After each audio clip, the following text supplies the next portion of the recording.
Isa sa mga corporal words of mercy na tinatawag natin na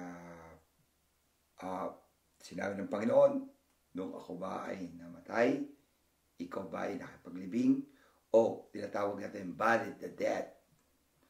Napaka-importante ang paglilibing sa mga bangkay o patay nating mga kapatid, sapagkat dito sa isang taong patay na walang magawa na sa mundo, o nandyan na isang katawan na maaaring mabulok, pagbigay ng sakit. Bagamat tayong mga malalakas pa na tinatawag ng Panginoon, nung ako ba ay namatay, nakapaglibing ka ba sa akin?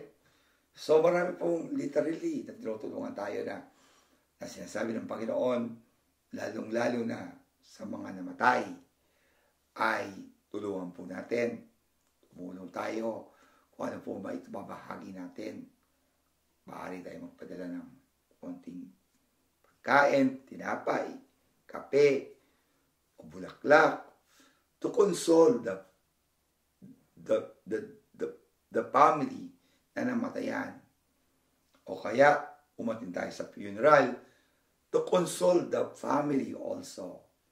Ito'y pagpapaalala na ang mga namatay at ang pamilya na naghapis, nagdurusa sa gitna ng kalungkutan, tayo pupunta doon upang maghatid ng tulong, pakikibahagi sa kanilang pagdalamhati, at higit sa lahat, to remind us, yung mga tampuhan, galit, sana isama na rin natin nung sinasabi ng Panginoon, nung ako ba'y namatay, nakipaglibing ka ba?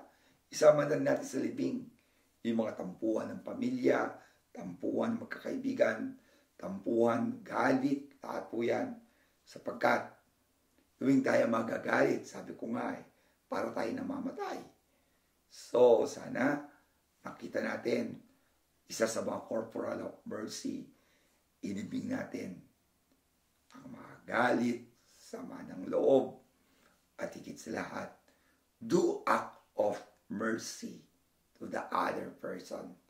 Doon sa mga namatayan, tayo maging instrumento upang maibahagi natin ang mukha ng awa ng Diyos sa kapwa natin.